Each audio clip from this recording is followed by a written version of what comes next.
Ever play one of these logic games?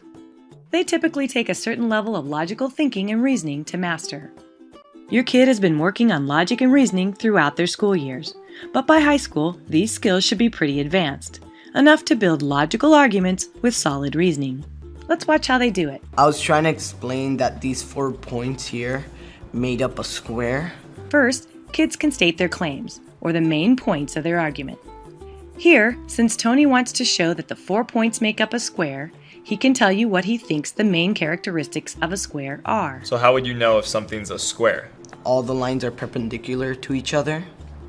All the sides are equal to each other. So if one side's 4, all of the sides have to be 4 or else it's not a square. Next, kids can explain step by step why each of their claims is true. Tony starts by telling us how he knows the sides are perpendicular. I calculated the slope and I got 3/4.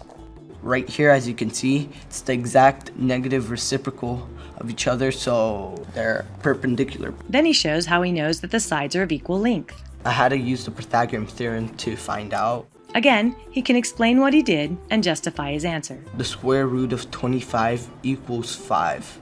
So we found C, and C is this line right here, which is 5, 5, 5, 5 on all 4 sides. Therefore, all the sides are equal. So can you help your child with logical arguments and reasoning, even if your math skills are rusty?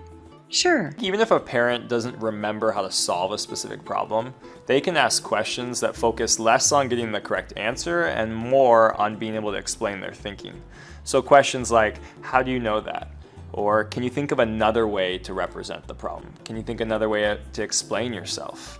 Can you think of any exceptions? What makes you say that?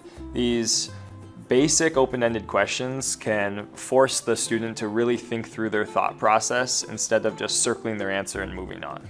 Remember, a high schooler who has strong reasoning skills can state their claims, the things they already know to be true, explain their reasoning in a logical and organized way, and justify their conclusions using evidence.